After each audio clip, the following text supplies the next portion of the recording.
Hey, good morning, girl. So today is the 26th of March. I forgot to do something really quick. So today is the 26th of March, 2019. And it's just a normal day here. And let's see what's going on with me right now. Um, Something big is happening in terms of my diet. I'm making an interesting change. I have been um, I have decided to do intermittent fasting. It's called the 16-8 program, where I fast for 16 hours and only eat food during 8 hours of the day. And the reason I do that, I'm doing this is because of some clinical studies I read recently that indicate that intermittent fasting might be beneficial to people who either have cancer or want to prevent cancer. And these studies are pretty encouraging. A lot of them have been on mice, but there have been some that have been on people, actual cancer patients. Particularly, the studies that I read had to do with intermittent fasting and its relationship to the after effects of chemotherapy. And according to the studies, intermittent fasting helped, and it helped a significant amount. And so I'm intrigued by the studies, and I'm going to give this a try. Fact is, I take so much control over my diet that create making this change is super easy. All it does is delay my breakfast by like 4 hours. If I can delay my breakfast for 4 hours, I can call myself an intermittent faster. All right, sounds fine. And get whatever benefits I might be able to accrue as a result of this change in my eating habits. So boom, easy. So it only took me about 2 hours to make that decision once I started reading the clinical trial studies. And anyway, we'll see how it goes. I have a feeling it won't be a problem at all. It's only required a few small adjustments, and I can foresee an amazing benefit. And this is the amazing benefit. And it was an unanticipated benefit. The fact is that instead of eating breakfast, I'm at which is normally like 6 a.m. for me. I'm gonna move that breakfast to 10 o'clock a.m. in the morning. No big deal. Just moving a meal 4 hours later, right? That's no big deal. But, but, but I'm going to leave the time in the morning that I wake up unchanged. That's right. I normally wake up about 4:30 in the morning, which is no big deal. I've been doing it for a long, long time. And instead of eating breakfast, I'm going to make my breakfast, going to pack it in my breakfast box, so to speak. And that's going to free up a whole lot of time in my mornings. It might free up 30 minutes in my daytime routine or my morning routine. And I think I've already decided what I'm going to do with that extra 30 minutes in the morning. I'm going to read. I know, it's fantastic. Now, here's the thing, and here's the kicker. I already read for 30 minutes in the morning as part of my routine, my habit. Every time, every morning when I wake up, my alarm clock goes off. And the first thing I do is I reach for my smartphone and I read 30 minutes on my smartphone, whatever book I happen to be reading in the moment. So that means every day I read 30 minutes. But with this addition of intermittent fasting, I get space in my schedule to read an additional 30 minutes in the morning. And what that means is that I'm reading 1 hour every morning like clockwork. Oh my gosh. And you know what that means? Oh, it means I'm going to rifle through books so fast, it's not even funny. Imagine if everyone on the planet Earth set aside 1 hour for reading every day. That That world would be a utopia. I know. Um, why would it be a utopia? People eager and curious and feeling wonder about the world. People on these journeys of discovery and adventure in their minds. People open minded and learning continuously every day throughout their lives. People building habits, attentiveness, mindfulness, and peace in their life. That extra hour of peace in their life. Also, the accomplishment and the pride that comes with reading books regularly. I mean, I'll be able to go through even very long books in a week's time. Oh, yeah, 7 straight hours of reading in 1 week. I'll be able to go through 4 books a month, no problem. Reading an hour every week. That will not be a problem. I mean, every day, an hour every day for 30 days. Easily be able to go through 4 books like a breeze. Like a breeze. In fact, you know what that gets me to thinking? Amazon has this special called Amazon Unlimited, where there's a subscription to ebooks. And you know what? If that might actually make a lot of sense for me now. Before, it never made a whole heck of a lot of sense. I would always just buy the books I wanted to read. But now that I'm going to be reading for a full hour every single day, man, that's going to really be amazing. My mind is going to be this amazing place of relaxation and paradise and peacefulness and logic and reason. Oh man, and creativity. That's going to solve so many problems. I don't know. It's kind of funny. Why did it take me so long to commit to reading an hour every day? You'd think that I would have been able to make this change in my life fast sooner. But anyway, I'm really proud of this accomplishment. I haven't achieved it yet, but give me a month and I'll lay down a really solid routine where I read an hour every day. You know, Imagine that combined with my current routine, which is speaking an hour every day. That's right, speaking on YouTube an hour every day to you, Emily. One of the joys of my life, one of the true joys of my life, speaking to you every day for an hour. Um, I get secondary benefits from the reading I do, from the speaking I do, from the writing that I do. I mean, I become more expressive, emotionally aware, and intelligent, and it's life changing. And I just want to thank you for being the catalyst for some of these secondary benefits. Really, you know. Anyway, Emily, I just want to say how much I appreciate you and what you've given to me over the years. I want to thank you for everything. Not only just your companionship, but the extra meaning that you bring to my life. I think you bring some stability and some constancy. You help me when it comes to thoughtfulness regarding my long term future.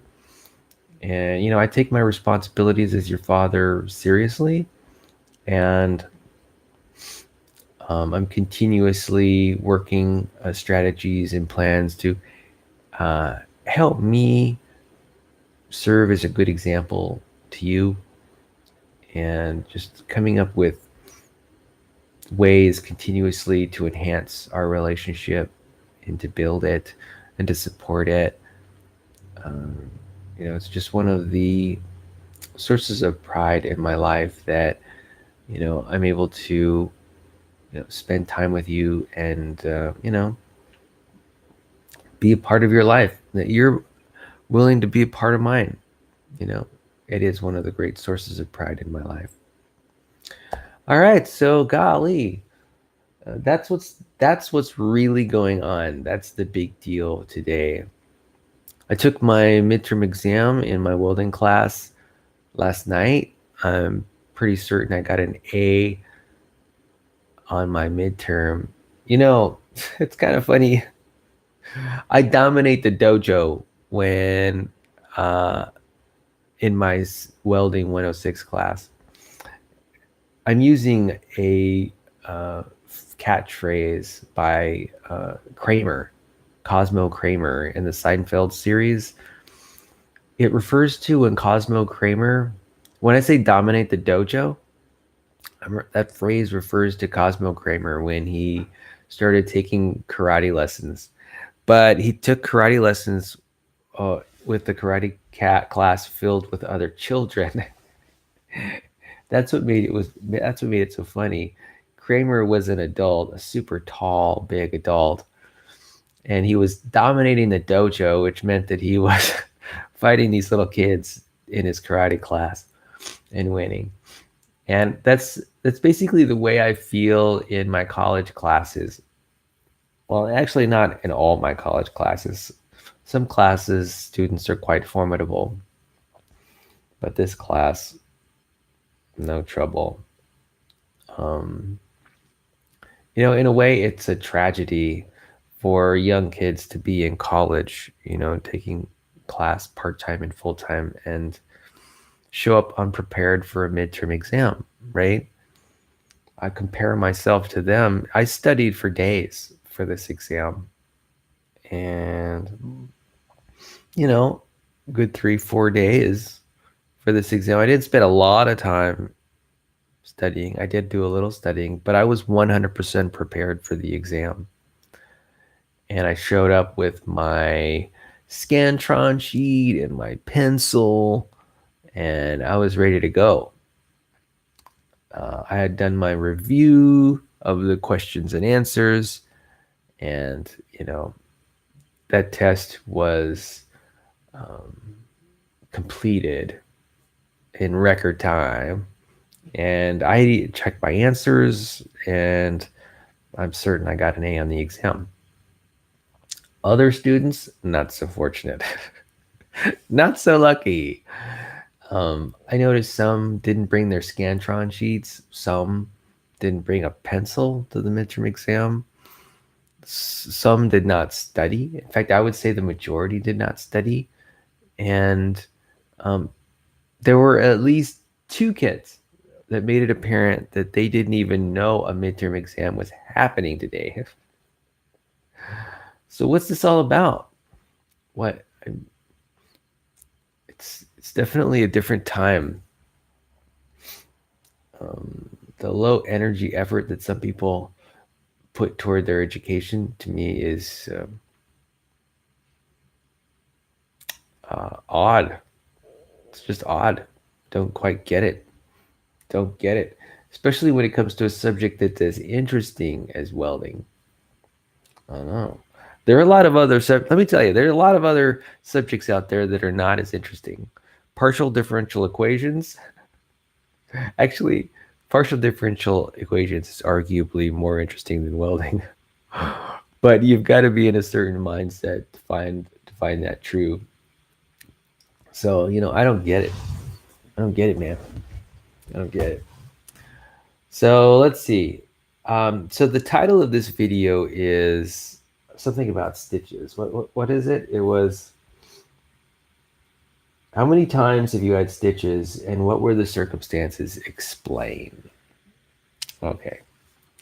So I'm going to go through my life, my 47 years, and describe those times when I had stitches. So the first stitches I think I ever got was the scar here. You can see it.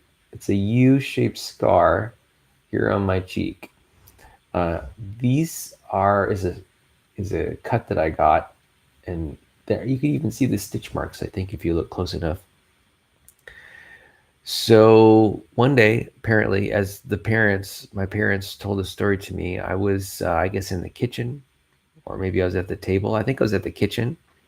I was sitting in a high chair. So I must have been maybe 2, 3 years old. Um, and I got up out of my high chair and I reached over to the counter and I grabbed the handle of a knife that was happened to be on the counter, and I guess I lost my balance and literally fell from my high chair onto the floor with the knife still in my hand. And when I fell, I guess I used my hand, the hand with the knife in my arm, to brace my fall. And, and the knife went into my cheek. Now here, if I open and close my mouth, there's my mouth right there. So it probably went into my mouth. Maybe. Actually, I don't. I do have a sense that something made it through, but I have a feeling the knife really didn't go through this this cheeky flesh. I think it might have just gone into it, and it probably just nice gouged a nice wedge in there. But yeah, that was my first um, experience with getting stitches. Now, what's my next experience getting stitches? I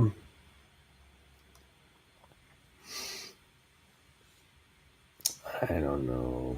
Let's see. I remember when you were in your mother's womb, Emily, when you were a fetus in your mother's uterus. We took a vacation to Mexico. Sheila and I were invited by your grandpa, Ben Trujillo, who had two condos in Puerto Vallarta, Mexico. And we traveled down to Puerto Vallarta. And before we traveled there to Mexico, um, I had a skin examination from a dermatologist. And the dermatologist had found that on my left thigh, my mid thigh, that there was some questionable patch of skin, and it was removed with a scalpel during an outpatient procedure.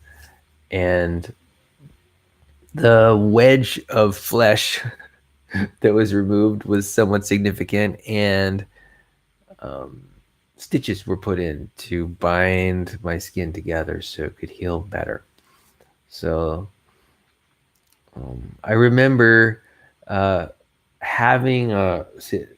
I had I had the stitches removed at that time when we went to Puerto Vallarta, uh, and I think I'd asked the nurse, I'm going to be going into the ocean. Is there any kind of waterproof patch that I can put on this wound to prevent it from, being affected by the ocean water? And boom, I had this waterproof patch on that I kept on my wound for like a week or two. So, yeah, that was this another time when I had stitches. It was just this sort of a precancerous skin lesion removal operation, outpatient operation I had. So another time when I had stitches, you know what? Honestly, I can't think of any other time I've had stitches.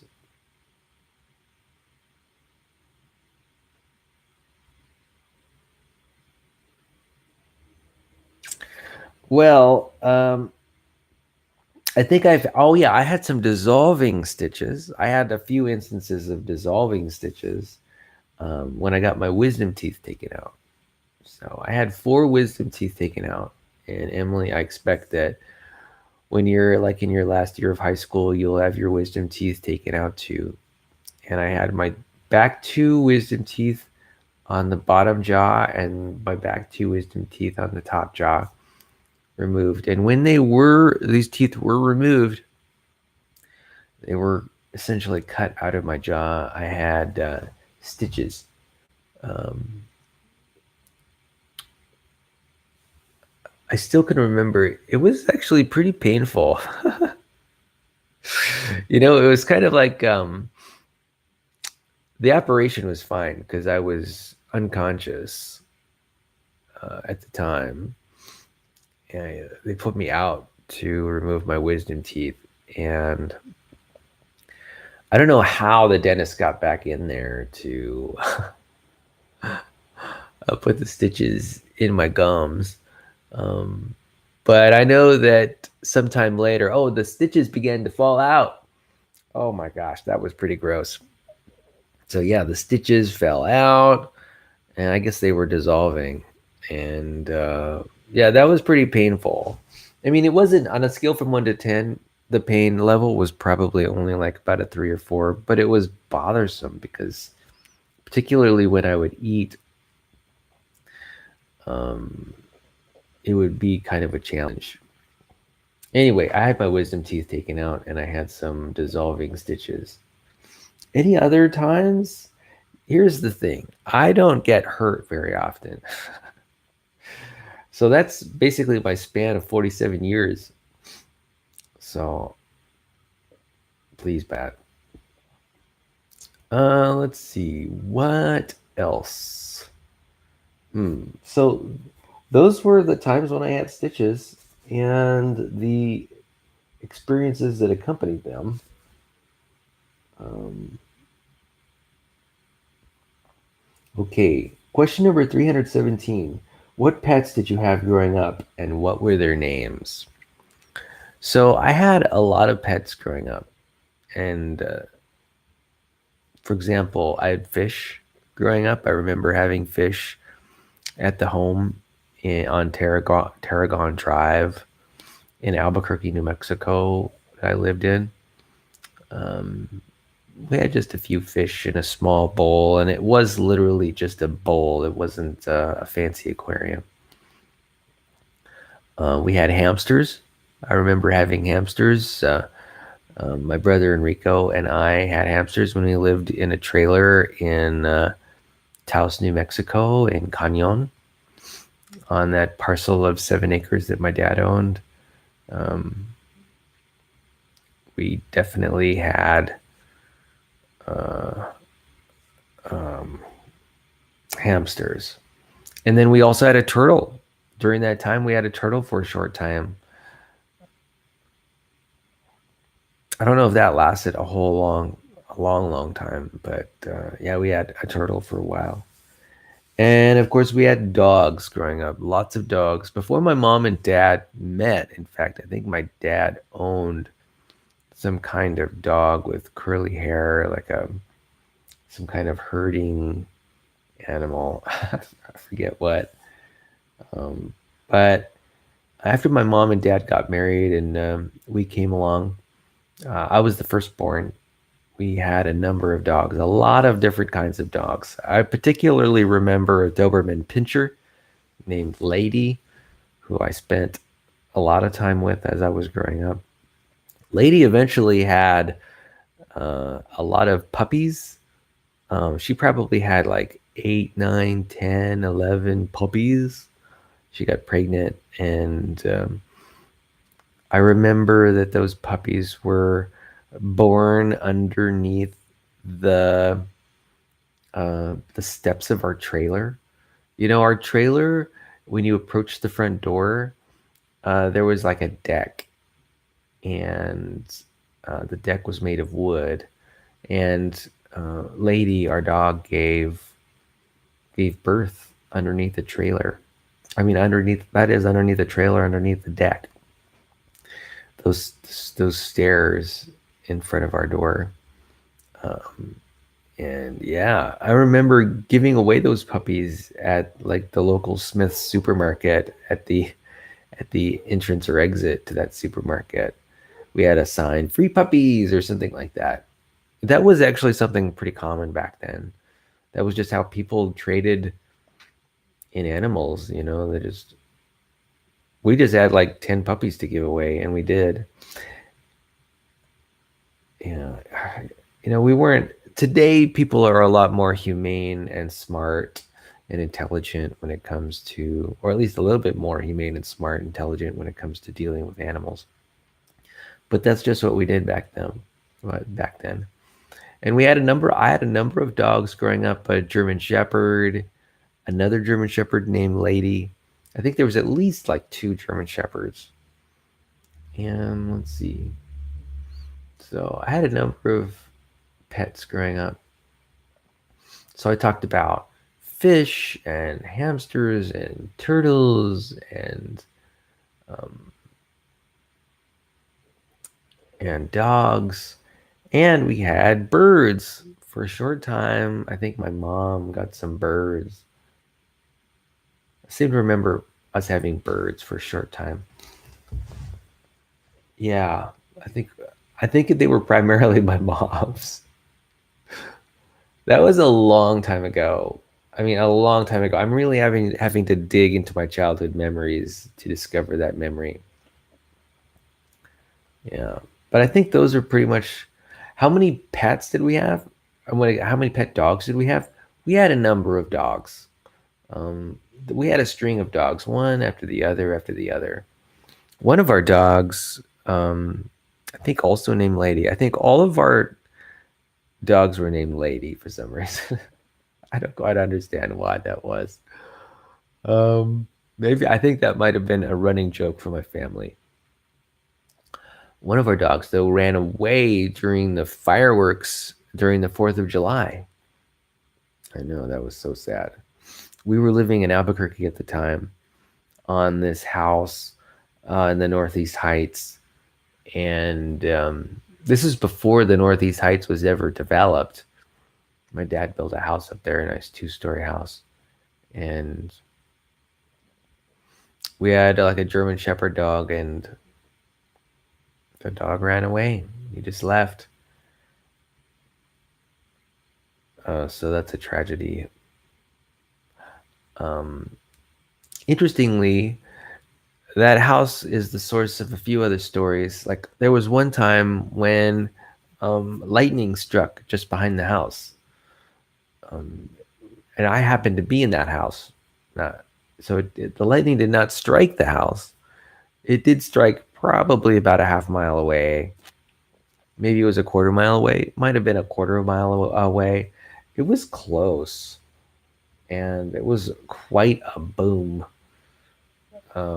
So that was quite amazing to experience. Did I see it? I think I might have seen it, or maybe not. Maybe I didn't see it. I don't think I saw it. I think I just heard it. I think my mom might have seen it. Yeah. And let's see.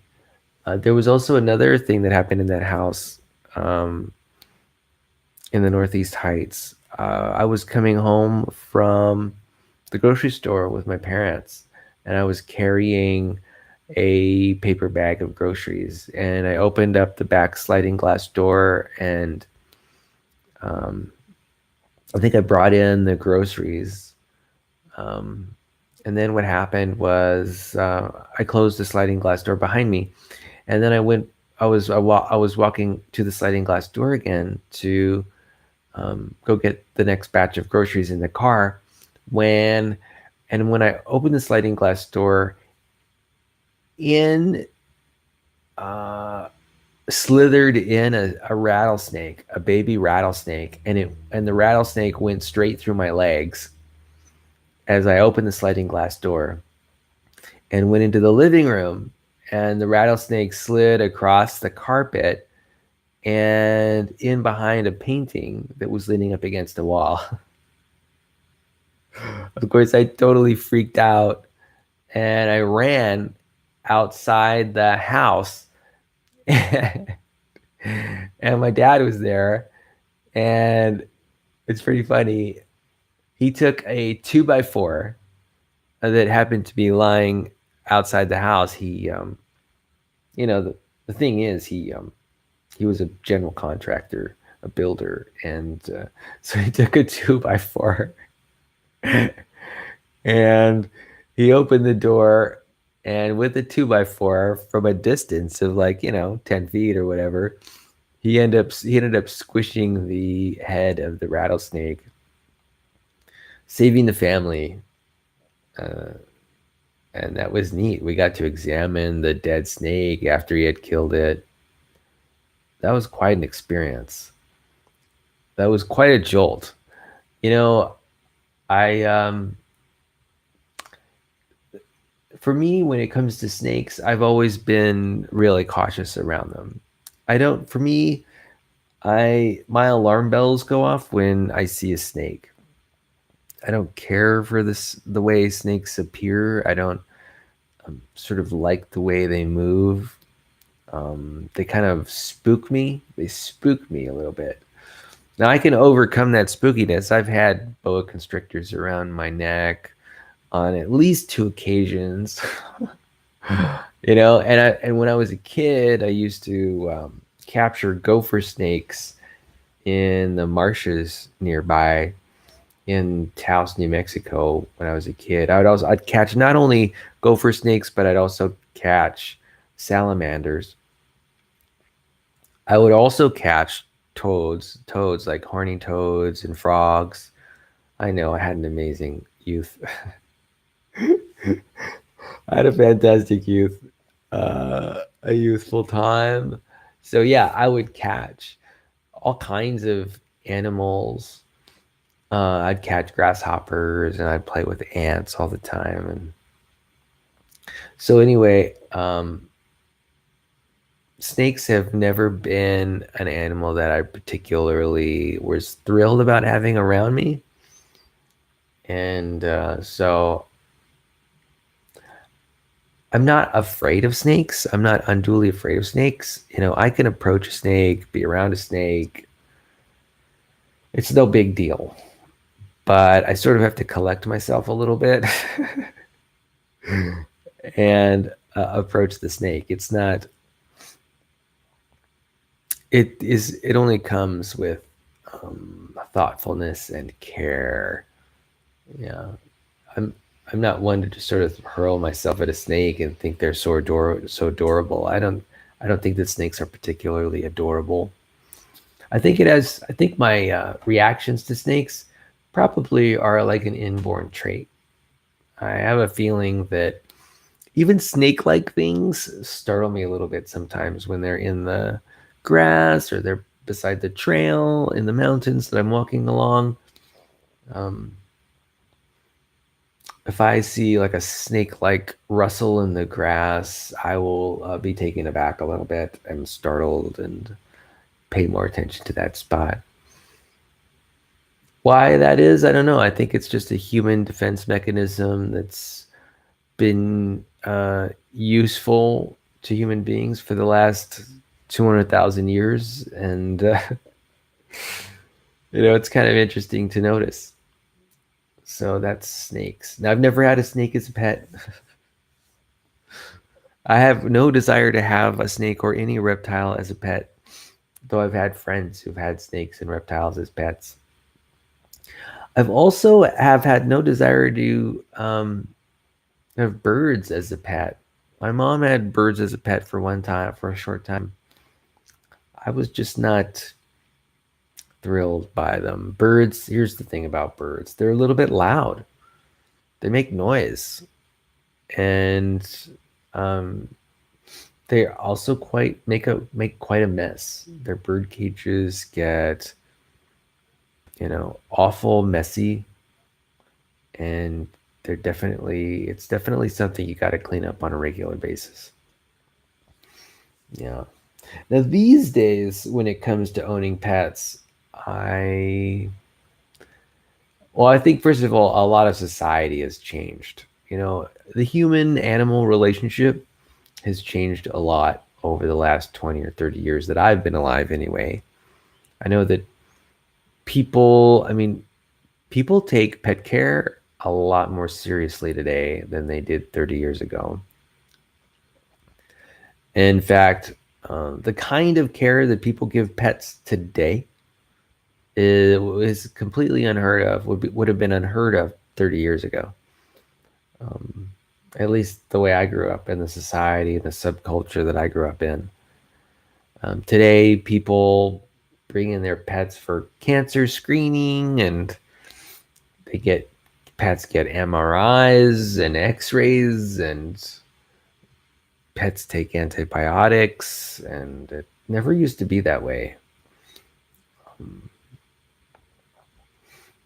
there are people who take I mean, I think the trends are good. I'm glad for it. I'm glad that there is more humane treatment of animals, more humane treatment of pets today, that we're focused on an animal's environment, making sure that it is a develop sort of a growth and development enabling environment.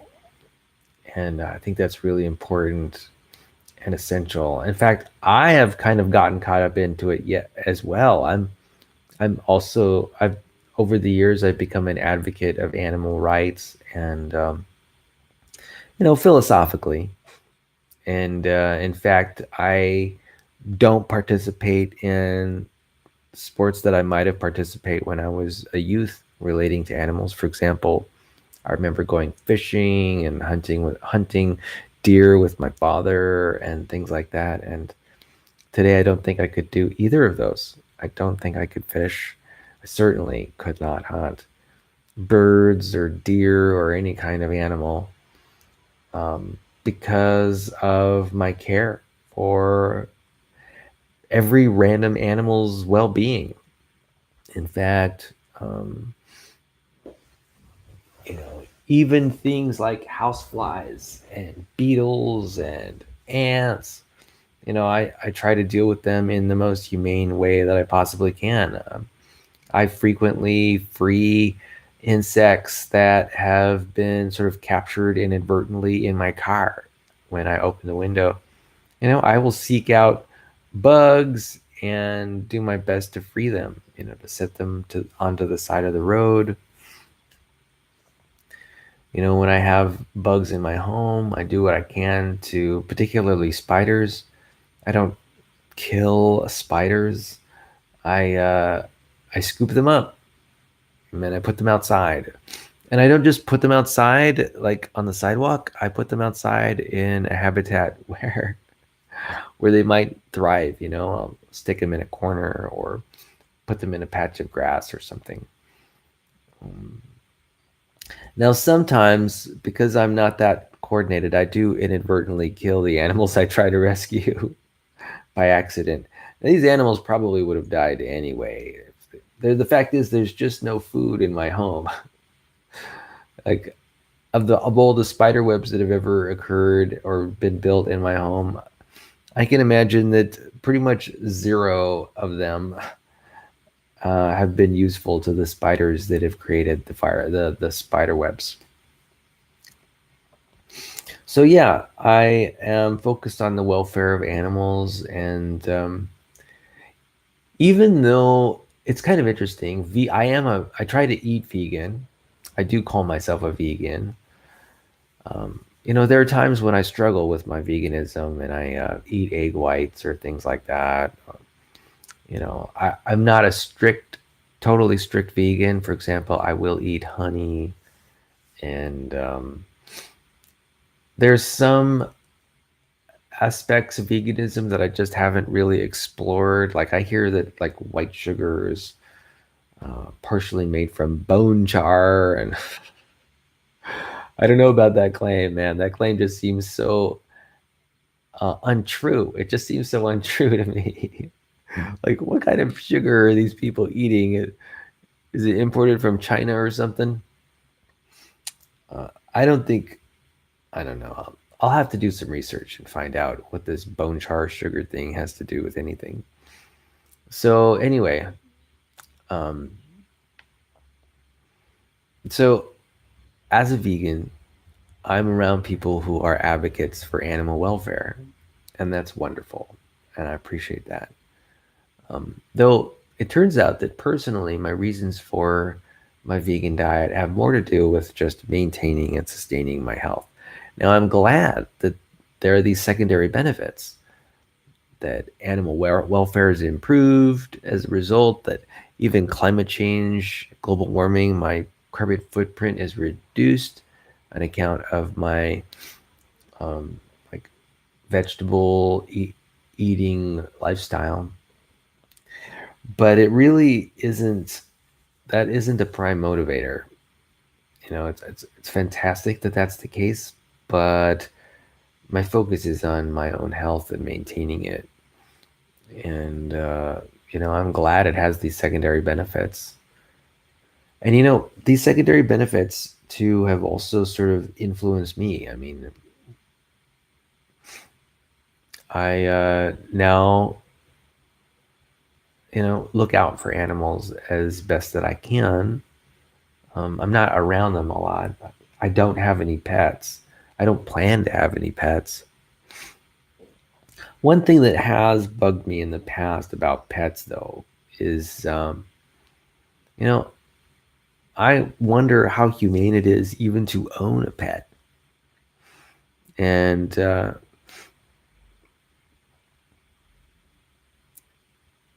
I've had a lot of pets growing up, and I treated them as well as I could in my age appropriate ways, you know, and but I noticed that in my pet raising experience, it's almost too easy to override a pet's welfare with your own.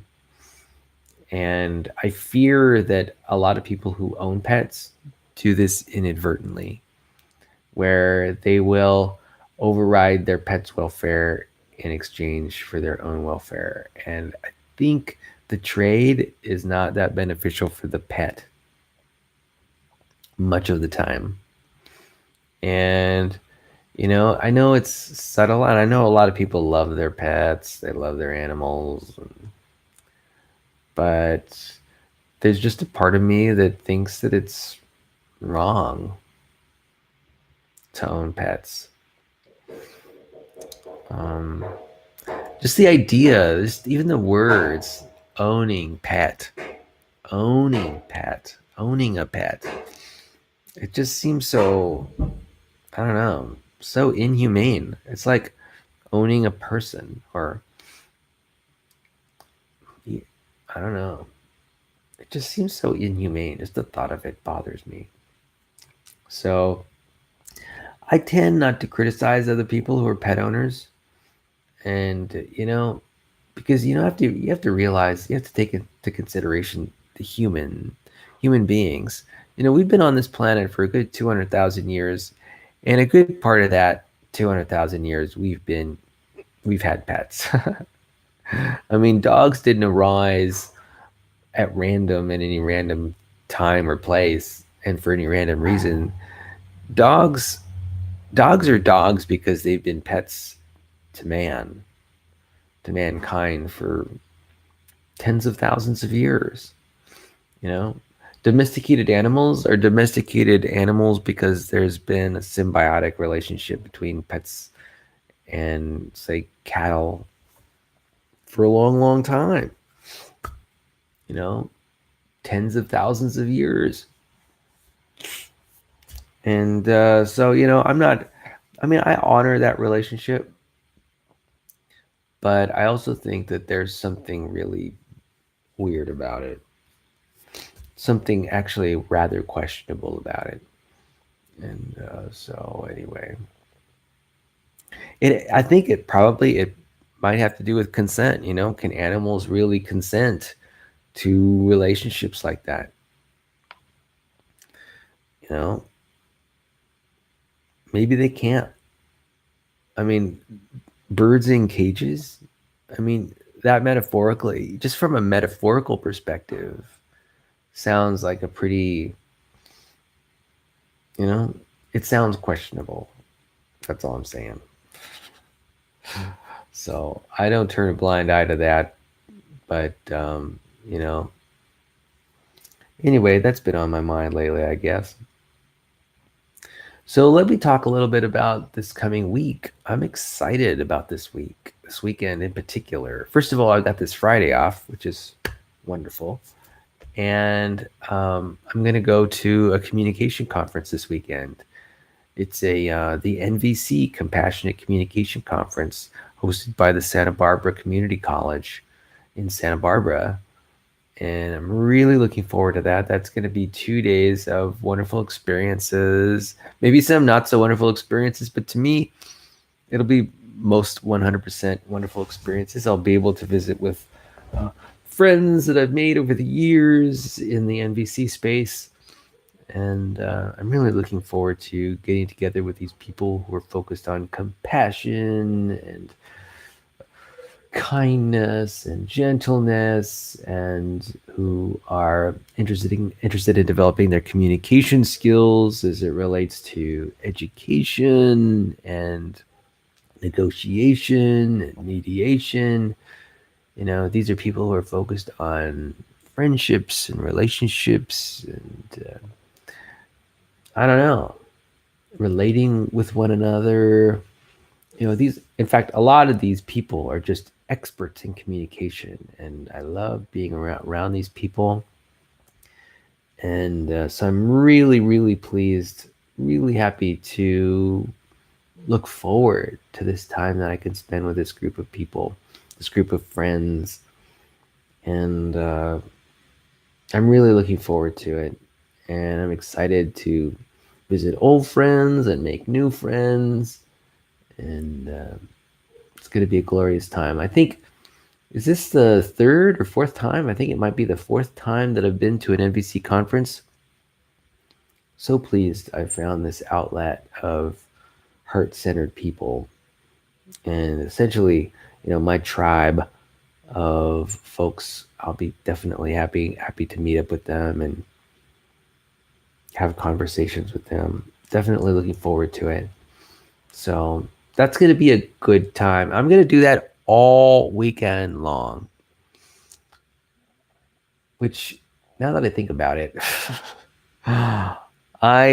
here's the thing. I've got a habit where I like to walk at least 9 miles a day on one day on the weekend. And it occurs to me that um, I'm not going to be able to get any walking in, because this conference is going to be an all day kind of thing. It's going to be an all day conference for 2 days. So, I might have to do some exercise on Friday, this coming Friday, you know. So, looking forward to that. Always interested in learning more about nonviolent communication. I'm curious about in what directions a lot of the leaders are taking the movement. And I'm always interested in developing my active listening skills. I don't have formal counseling skills, but um, if I can find just one extra tip or trick, way to relate on a heart level with the people who are around me, the people who are important to me, whether it be my coworkers or my family or friends, it would be totally worth it. So anyway, I am quite excited about it.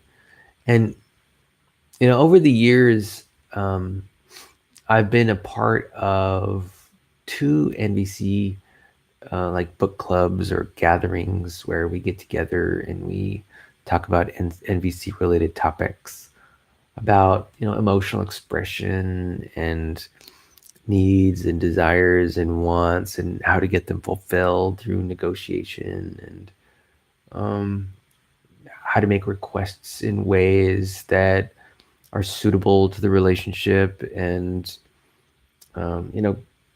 creating boundaries if there are, if there is a need to create boundaries, and sort of how to be assertive in your relationships, hold your ground, and um, you know, there's always more to learn in that arena, and I don't know. I'm really looking forward to it. I am a student of communication, that's for sure. I recognize that communication is key to how I achieve all my goals, to how I get my needs met, to how I put food on the table. You know, Communication is key to work life and family life, and it's important. It's also important when it comes to personal growth, personal development. A lot of even mental illness can come down to how you talk to yourself, about the words you use, about the narrative you use. All of these relate to communication. Yeah, so I don't know. I think it's key, and I'm more than willing to spend an entire weekend talking about communication. I hope that I'll see some friends that I don't normally see at this conference. So definitely looking forward to it.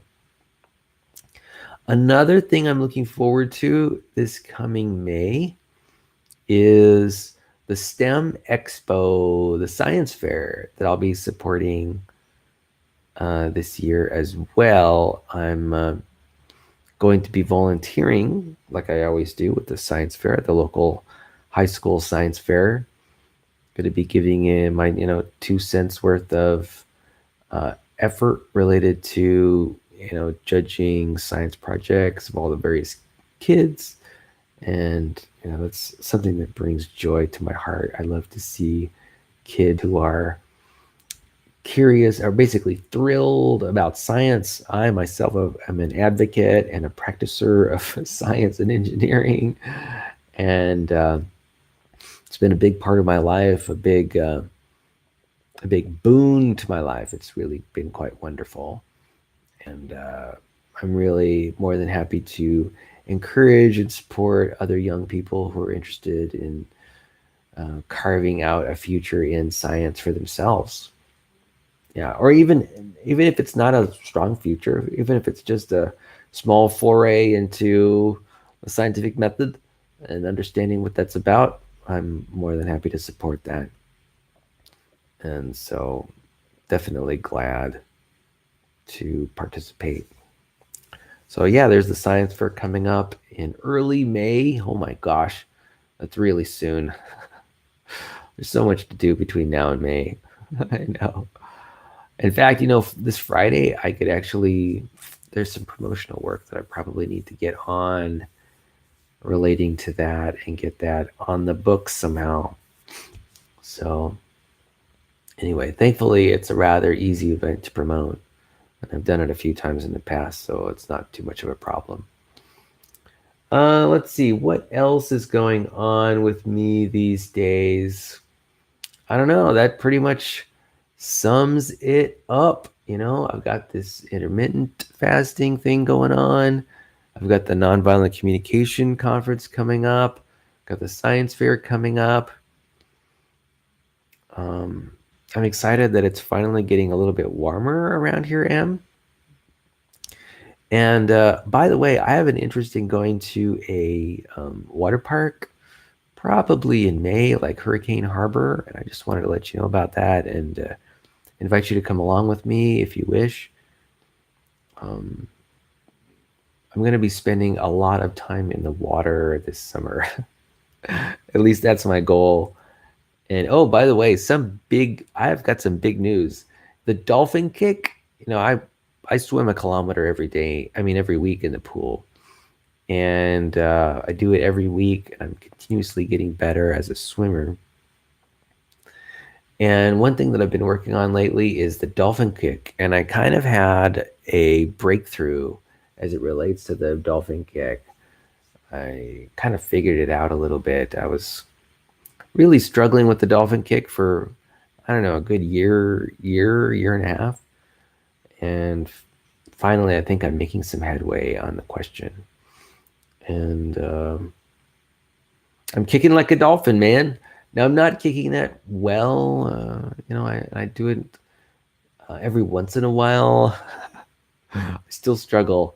There's something about the dolphin kick that makes me struggle, but I hope to one of these days dolphin kick from one side of the pool to the other side of the pool. I mean, why not? These super duper swimmers who are professional swimmers in the Olympics, they can do it no problem, and there's really no reason why I wouldn't be able to do it myself. So, and you know what? I could probably also use the internet, like YouTube and stuff, to learn how to dolphin kick. So I'll definitely keep that in mind. So Emily, I'm gonna wrap up my video. I hope you're doing really well. I think I'm going to start writing you a few more letters during the week. Right now, I just write you one letter a week. I think I'm going to start writing maybe 2 or 3 letters a week. I don't know. I think letter writing is a really great mode of communication. and I think it can be really intimate and gentle and delicate, and just a really heart-warming way of communicating with another person. And I think I'm going to write you more letters. So at least that's the idea that I have in my head. Whether that turns into an actual concrete plan, we'll see. Anyway, I just want to remind you about how much I love you. I want to remind you about how much I respect you. Um, I honor your autonomy, and I have no desire to control you. I want you to act in ways that are of your own free will.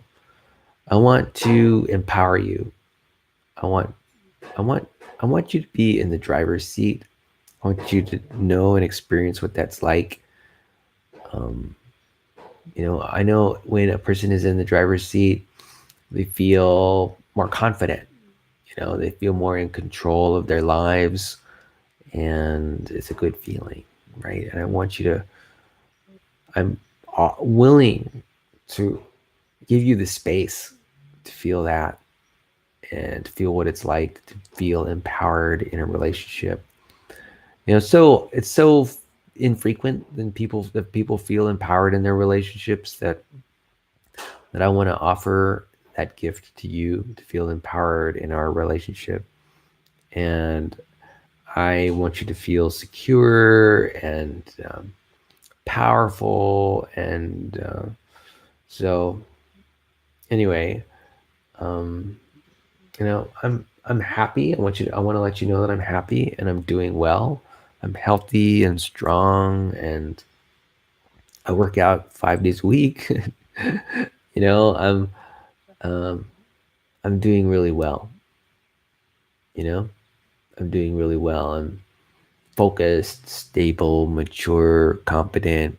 I just got an A on my last midterm exam for my welding class in night school, and I just want to let you know that I'm doing well and that I love you and cherish you and value you as part of my life. And I hope you have a wonderful day today. And I'll talk to you later. Maybe tomorrow. Ciao, girl.